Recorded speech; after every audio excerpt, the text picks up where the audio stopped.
ភាពនេះនៅក្នុងកណ្ដាប់ដៃរបស់យើងទាំងអស់គ្នាទុកទទួលទេណាមិនបោះរងឈុនមិនបោះសំរងទីមិនបោះខ្ញុំសង្ខេបទេ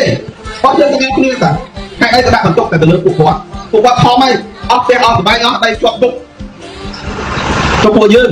អ្នកខ្លះអត់មានជួយអីសោះថាអូខ្ញុំអស់ធំហើយខ្ញុំដូចជាធុញទ្រាន់ហើយខ្ញុំដូចជួយមកច្រើនហើយតាមតែចេញពីផ្ទះគឺចាញ់យកបាយអីតិចផងចំពោះគាត់ធំហើយខ្លះហើយក៏ធំយកទៅដែរពេលរងឈុននេះក៏យកទៅដែរផ្ទះគាត់ក៏អស់ប្រឈមនឹងការជាប់ទុកទៀតនៃការស្ដែងចាញ់តែយើងធ្វើម៉េចការលះបង់នេះមិនមែនសម្រាប់តែពួកគាត់ទេតែគាត់ធ្វើឲ្យចំណាគាត់មានកូនចៅឯណាហើយទទួលមរតកឲ្យសោយសុខយើងទាំងអស់គ្នាតែមានកូនមានផ្ទះសម្បែងមានអ្នកបន្តមុខតកូលដើម្បីស្នងទ្រព្យសម្បត្តិបែបរបស់យើងខំខ្លាយជាអ្នកមានផ្ទះដើម្បីនឹងខ្លាយជាគុំរបស់គេចង់ធ្វើអីបានបងប្អូននៅក្រៅប្រទេសគាត់និយាយថាម៉េចគាត់និយាយថាហើយខំធ្វើការរកស៊ីទៅចាំមានលុយចាំទៅប្រទេសចាំជួយបើតែខំទៅដល់ទៅតិចទៀតអត់មានប្រទេសចូលចូលប្រទេសខ្លួនឯងត្រូវការប៉ាសពតត្រូវការទឹកថាការទៀតត្រូវការ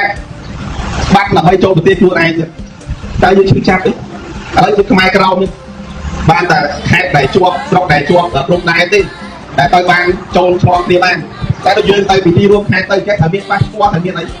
ទឹកដីរបស់យើងសោះអតីតកាលនេះគឺជាការឈឺចាប់